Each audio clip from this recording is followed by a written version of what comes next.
काँग्रेसच्या cross voting करणाऱ्या आमदारांविरोधातील closure report हा तयार झालेला आहे।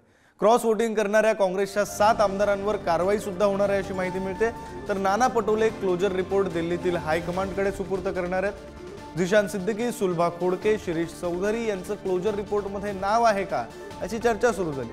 हिरामण खोसकर, जितेश अंतापूरकर, मोहन हंबिर्डे यांचंही क्लोजर रिपोर्टमध्ये नाव असल्याची चर्चा सुरू आहे। तर हायकमांडच्या आदेशानुसार क्रॉस वोटिंग करणाऱ्या आमदारांवर कारवाई होणार असल्याची माहिती आता समोर येते।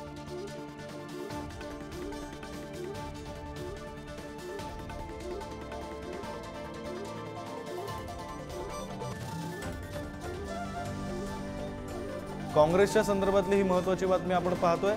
विधान परिषद निवडणुकीमध्ये क्रॉस वोटिंग करणाऱ्या आमदारांवर कारवाई होणार आहे आणि त्या संदर्भातला क्लोजर रिपोर्ट सुद्धा तयार करण्यात आला। नाना पटोले आणि काँग्रेसच्या वरिष्ठांनी माझी बदनामी थांबवावी। इगतपुरीचे काँग्रेसचे आमदार हिरामण खोसकर हे आता संतप्त झालेले आहेत आणि त्यांनी ही प्रतिक्रिया दिली। माझी पक्षातून हकालपट्टी करा, पण आधी माझं मतदान चेक करा असं खोसकर म्हणतात। हिरामण खोसकरांनी क्रॉस वोटिंग केल्याचा काँग्रेसला संशय आहे आणि त्यामुळे खोसकर आता आक्रमक झाल्याचं आपल्याला पाहायला मिळतंय। माझी बदनामी थांबवा असं खोसकर म्हणतात। पहिल्या पसंतीचं मतदान मी मिलिंद नार्वेकर साहेबांना दिलं, कुठल्या कोपऱ्यात दिलं। दुसऱ्या पसंतीचं मतदान जयंत पाटील साहेबांना दिलं, कुठल्या कोपऱ्यात दिलं। तिसऱ्या पसंतीचं मतदान सत्तावताईला दिलं, कुठल्या कोपऱ्यात दिलं।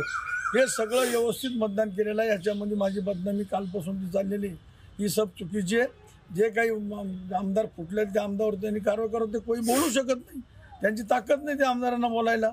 परंतु माझ्यासारखा एक गरीब कार्यकर्ता नाना पटोले साहेब असतील, वरिष्ठ असतील, त्यांनी कुठेतरी हे थांबवलं पाहिजे। माझ्यावर कारवाई करा, जरूर करा, मला पक्षातून हकालपट्टी करा, परंतु पहिले मतदान चेक करा।